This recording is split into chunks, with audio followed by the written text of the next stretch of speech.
Hello. Welcome to Inside Leisure World. My name is Ethel Lever, and today we're going to be talking about blood chemistry. And my guest today is Dr. Joyce Johnson, and she's going to be talking about your blood. And also, the blood chemistries can warn you of future health disasters 5 years before the symptoms. Hi, Dr. Joyce. Well, hi, Ethel. It's exciting to be able to help people learn how to protect themselves from future health disasters. So I'd like to today focus on blood testing, blood chemistry, as a key to predicting a future cancer or any health disasters, as a matter of fact. And people need to be able to look at their chemistry differently than how the doctor looks at it. You know how the doctor looks at it? Mm-hmm. They look at a cross-section of American population. They get the mean average. This is the medical range. How silly is that? I mean, really, we need to pull that in, a couple of standard deviations, into what we call a perfect, nutritional, ideal range. So everyone needs to be in charge of themselves. Start monitoring their own tests. And that's what we're going to talk about today. Okay, so before we start, Dr. Joyce, give us a little bit of your background. Oh, well, I'll tell you it all pages. Started. Yeah, let's see, do we have an hour or two? Seriously, I started this adventure into nutrition because I personally had rheumatoid arthritis. And that was 50 years ago. I mean, I'm 83 now, so 50 years ago, I could barely walk and was one step from a wheelchair, and the doctor said, there is no cure. So here I am, completely healthy, take ballet every day, no pain, no medications. How about that? How about that? Now, you're expert in the blood and also nutrition. Well, I have my degrees in nutrition, but my real mentor, my first mentor, was Dr. Harold Manner, head of the biology department at the University of Loyola, and that was in the early 70s. And he had written the book Death of Cancer, and I heard him speak, and I was like a groupie. From that day, I was following him everywhere. I wanted to hear him speak. In those days, we didn't realize that you could tell anything from blood work. Mm-hmm. And he would scan the room and he would go, everyone in this room has cancer right now. And as to whether it will become active or stay dormant has to do with the strength of your immune system. And he had just written the book, Death of Cancer, which is why I got fired from Loyola University. And so it's exciting to think that I had him teach me something amazing in the 70s that even today a lot of the doctors don't know. So here we go, all these decades later, and I fine-tuned it into my own little special way of being able to help people get well. So I'm excited about teaching people, one person at a time, how to be healthy. Yes, now, you know, with the blood, it's a personal thing. A lot of people will take vitamins and they say, well, I can take this type of vitamin that will heal me. But actually, your blood tells your history about your life. It tells a story. Yes. Exactly what's going on. It doesn't lie. It's not like taking a blood drop, putting it on a microscopic slide, and looking at it on a monitor and saying, oh, gee, your red blood cells are sticking together. Oh, my goodness, your white cells are not formed well. Or something of that nature is a visual aid. But what I'm doing is a quantitative measurement so that when people look at that chemistry and they see that they have something that's seriously wrong that they need to work on, it's not like they have to succumb. There are natural ways of being able to get healthy. So that's one thing that we need to explain. Maybe just start out with something simple like triglycerides. Now, even today, doctors don't know the difference in cholesterol and triglycerides as far as the foods that cause the problem. They're totally different. Triglycerides, I have a little visual aid here. Now, we're talking about red blood cells. What do you think a red blood cell looks like? It's kind of like a coin. It's just like a coin because it carries oxygen at the flat top and the flat bottom, and all around the edge, that red blood cell, what a miracle. it squeezes into the tiniest little blood vessel in the body, which is the capillary. Well, imagine if they're stuck together, which happens when the triglycerides go over 100. So now we have a whole stack of coins, and these represent a whole stack of red blood cells. They're all piled up together in a big old stack, and wherever they're stuck together, you can't carry oxygen anymore. The purpose of that cell is to carry oxygen. So that group of coins represents a bunch of red cells all stuck together. Now they can only carry oxygen at the top, the bottom, around the rim, but all the place where they're stuck together, they can't carry oxygen. Well, guess what? If they can't carry oxygen, then we have anoxia tissue in the body, and that means cancer. Cancer loves anoxia. So there's inflammation. And the inflammation develops because there's no oxygen. And so we always have been taught about triglycerides, about how they affect our heart, and we could have a heart attack or a stroke, which is true. But no one talks about the red blood cells, that big stack of coins representing the red cells. They're all stuck in clumps and piles. They can no longer squeeze into the capillaries. So the capillaries die off, and we have all these areas that are not receiving oxygen. And that's the area that's vulnerable to getting cancer. Okay. Now your diet and the things that you eat. Well, I don't think you want to know that. I don't believe in dieting. Well, I'm talking about vegetables and... Yes, I know what you're talking about, but I like people to know that you don't have to be on a diet to be healthy.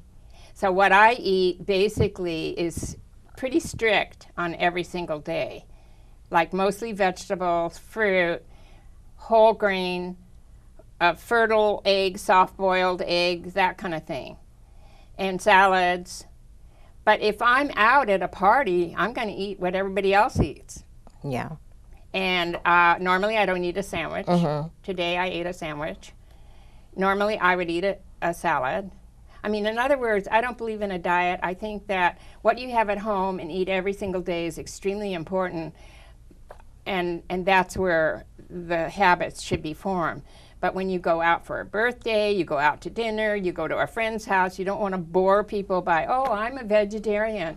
I mean, I don't believe you have to be a vegetarian to be healthy, is what I'm saying. Now, as far as triglycerides go, the diet for triglycerides is very interesting because, first of all, if you're exercising, you can burn those triglycerides up. But let's say the person's exercising, or whether they are or not, the food that's going to affect that triglyceride is sweets. And one of the worst things in the world is sugar. Sugar is total poison.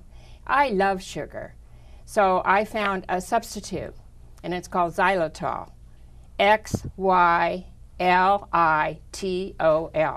Write that down, xylitol, because you can buy it in any health food store. It looks like sugar, it tastes like sugar, and it's healthy. Even a diabetic can eat xylitol. So anyway, getting back to the triglyceride, even fruit juice can raise triglycerides. Imagine that when we're told fruit is so healthy. Well, fruit is healthy for most people, but if you have high triglyceride, you should give up fruit and fruit juice and sweets and sugar and everything until you check up, and when you find your triglycerides are going below 100, then you can add back a piece of fruit, or you can have a dessert once in a while. That's my viewpoint. Dr. Joyce, breast cancer. How long, if a person had found out that they had a lump on their breast, how long have they had cancer? Well, when the doctor finds a lump, or they find a lump when they're in the shower, that cancer has started 8-10 years previous. So we needed to teach people how to find it early. I do not recommend mammograms. I know you're shocked, but I do not recommend mammograms because we have the research to prove from many universities about the amount of radiation that is collected in the breast year after year, actually causing the breast cancer itself. But we have two other methods of finding it early that are non-invasive. One is called thermography. And you can find a clinic that will give you a thermography test, and you can see by the colors in the breast when you're having a problem. Blue is good, red is bad, and anything in between gives us clues. But now, as of about a year ago, it was just announced by the Cancer Control Society, where scientists had just completed a new way of finding it, that's a pap smear, which is a suction cup that's put on the breast that pulls out a little fluid from the nipple. I only need a little. Put it on a slide and look at a pap smear. That is the most ideal, and it's called Halo, H-A-L-O. It's called Halo. And if you can't find a place to do that, or you could always call me at my 800 number. I will give you free anything you need to know, free of charge, just by calling me at 800-545-6923. I think you're going to see that on the screen, so you don't have to rush and write it down. But I want you to know that I'm here to help you. I don't want you to get confused with the things we're saying today. Now, as far as blood work goes, you will see that the average person, according to statistics, that gets breast cancer is a blood type A. Other types really just don't get breast cancer unless they, of course, caused it for themselves with mammograms. So the other thing that's a clue in the blood is when the calcium jumps up above 10.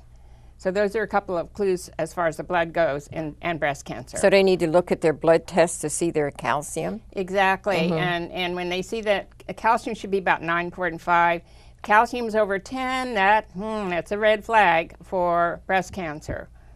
There's a lot of things we can see in the blood, you know? Now, you said not mammograms. Now, I tend to think if you do have a lump, that mammograms, that squeezing, you know, sometimes that pressure on there. Well, it's the radiation that's the problem, Yeah. not the pressure.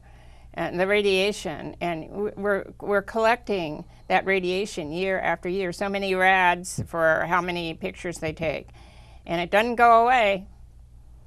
Of course, we do have things that help it go away, you know, from the natural realm. A Pure Body, that's the name of a product that will take the radiation out, which is sort of amazing. Now, the thermal imaging, they also call it the thermography. They call thermal and that's imaging right. It's also. called Is that the tomography. same thing, the thermal imaging? Tomography is the imaging that will show the hot spots, right? Right, yeah.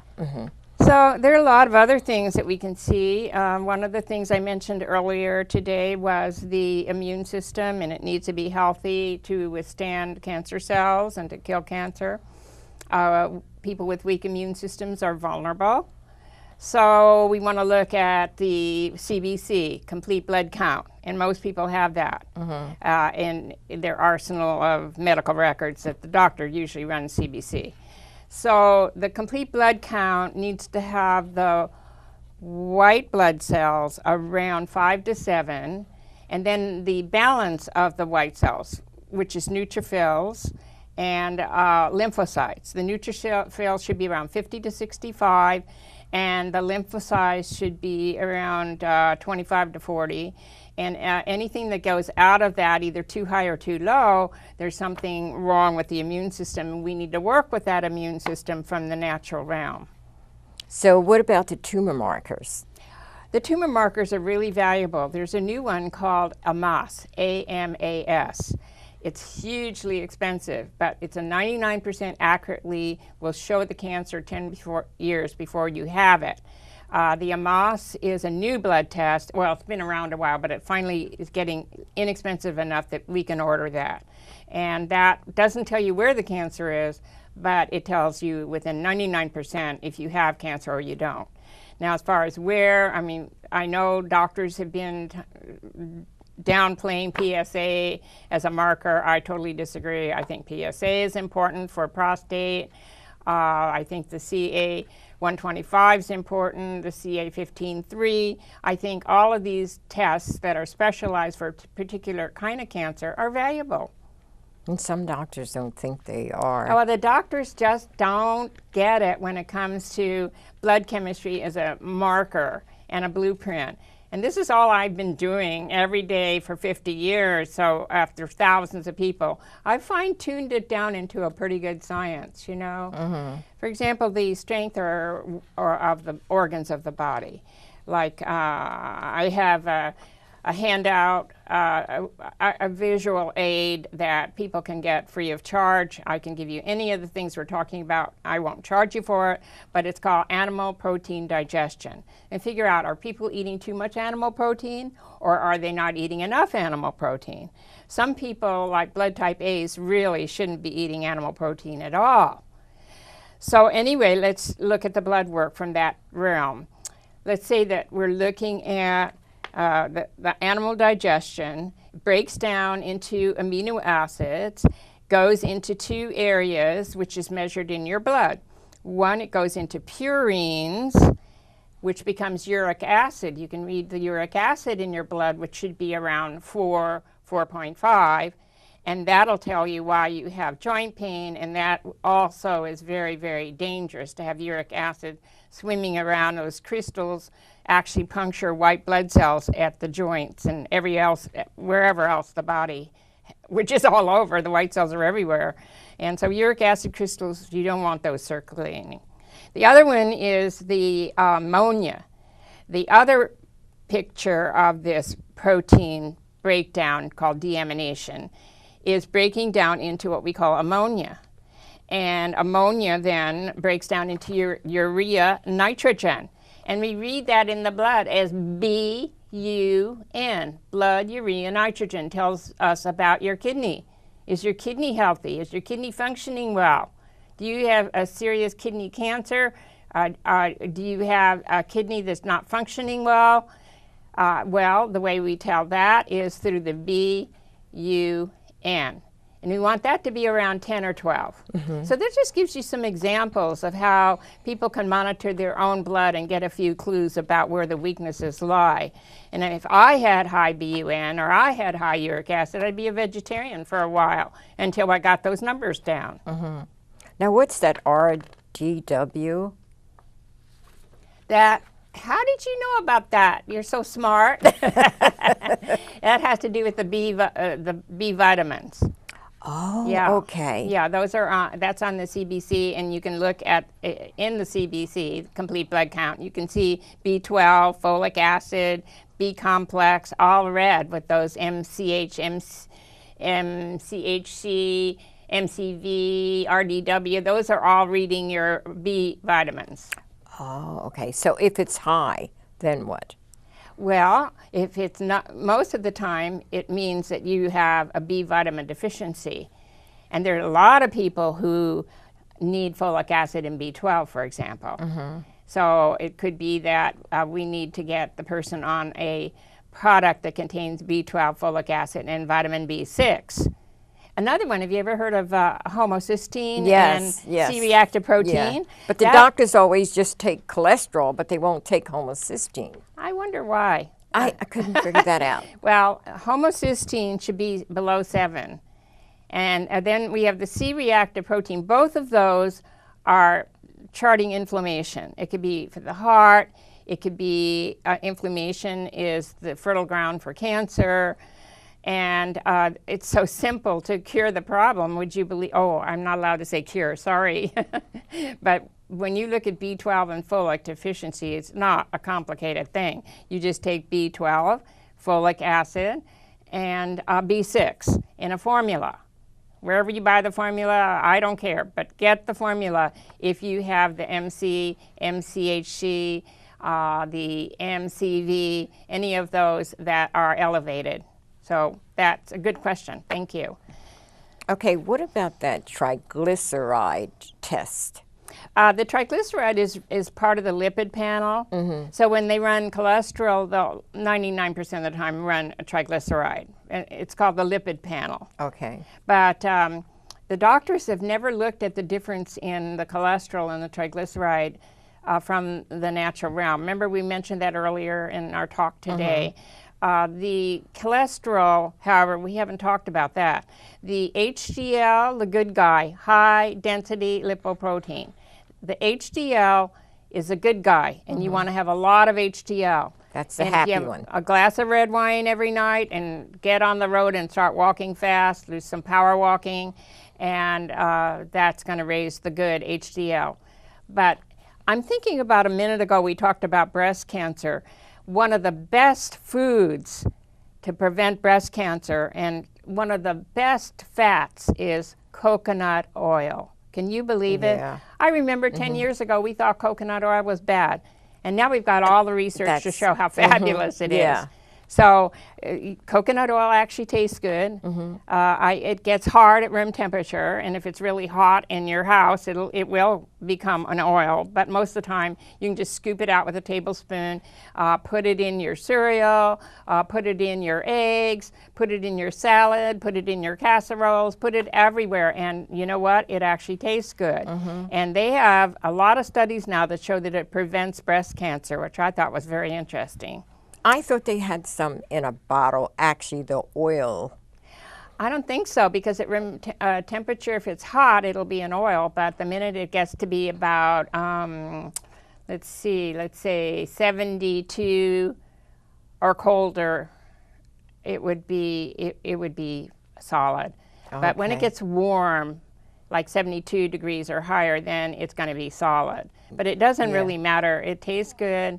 And I alluded to that because it raises HDL, the good cholesterol.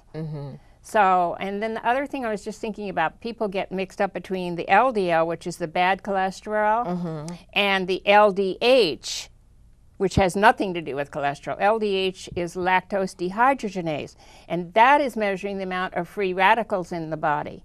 And when the free radicals rise and the LDH goes above 150, what happens is oxidative stress, and that is the fertile ground for cancer for sure. So we want that LDH to be down, and if the LDH is up, we have to start taking something to bring that, like the antioxidants, you know, to bring that down into a safe level. So that there's another tumor marker, LDH. If you've got that LDH, like let's say if it goes 200 or over, you're in serious trouble. So call me, I'll help you. Yes, and so do you ever do seminars? I do, and coming up, we have the Cancer Control Society. You can get in there free and have hundreds of doctors and scientists and interesting information. And it's going to be over at the Sheraton Universal in University City on Labor Day weekend. Labor Day weekend coming up first weekend in September. I'll be speaking there on blood chemistry, the key to predicting cancer. If you need more information, you can call me at the 800 number, 545-6923, and I will give you more information about how to go. But Cancer Control Society is the #1 convention in the world for alternative cancer therapy, and you can get in free. How about that? Yeah, that sounds good. So now we have a few more minutes, and I'm really interested in this blood thing. Okay. Because I do get blood tests, a lot of blood tests, Okay. and I'm looking at it. And the doctors look at it, but they don't really explain the whole thing to you. The doctors are looking for a medical disaster, which is, let's take diabetes for example. If you have your blood sugar, which is measured as glucose in your blood, if that is over 95, that's too high. Even over 90 is too high. The doctors wait till it gets up to about 120 before they go, oops, you got diabetes. But you can cure diabetes if it's type 2. You can't if it's type 1. Type 1, you have a faulty pancreas, but you can at least lower medication if you get to a nutritionist and learn how to do that. Yeah, and walking too helps it. Walking helps everything. Exercise is true. really important. Because I know someone that they walk and they kind of watch their diet, but the walking, it's amazing. Their blood pressure came down, their sugar came down. I know people can get off of blood pressure medication by doing a daily 30-minute fast walk.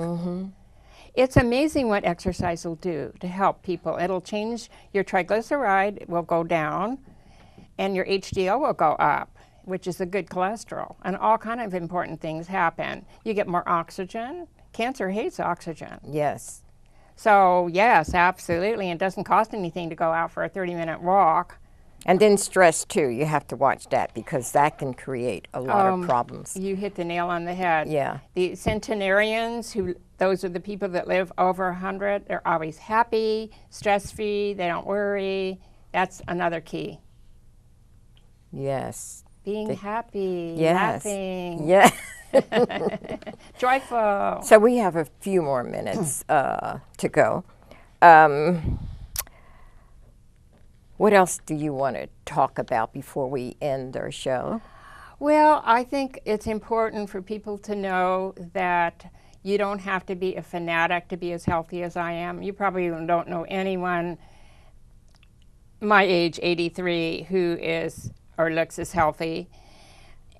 I didn't work day and night to become this healthy. I just become aware of certain things. Now here's the last idea, to definitely get organic food.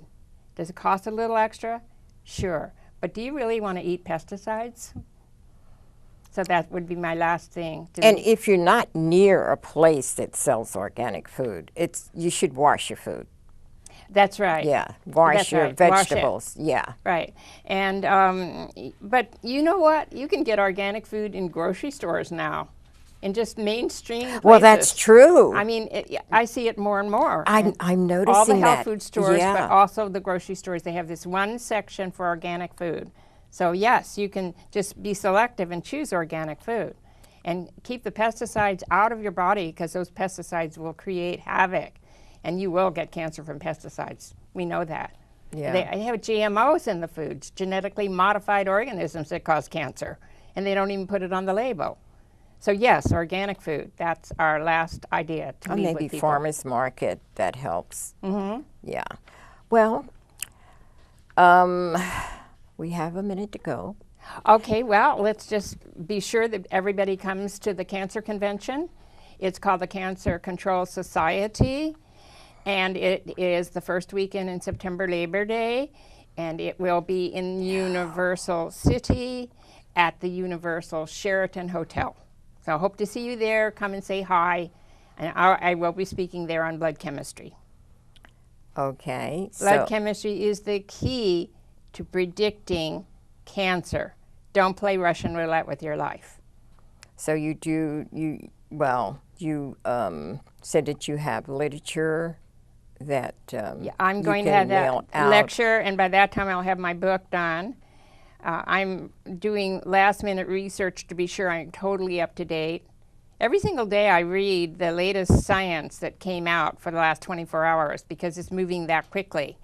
Everything that we thought and didn't even know about, it's so exciting to learn all these new ideas, like the coconut oil. Oh my gosh. When I think about the days of Pritikin, when I worked with cholesterol and triglyceride in the early years, he thought that every fat was bad. Okay. So it's nice to have new information. Yes, it is. Well, thanks, Dr. Joyce, for coming. And my pleasure. Yes, and I'll have to contact you to find out some more about my blood tests. I would love to help you. Yes. So I'll give a 15-minute free consultation to anyone that wants to call. Mm-hmm. And including you. Well, geez, thank you. Yeah, because I have a big list here. After I had the surgery, it's my blood just changed suddenly. So, okay then, so we're getting down to the minute here, and we're going to go, and we'll see you next time. Thank you. Goodbye.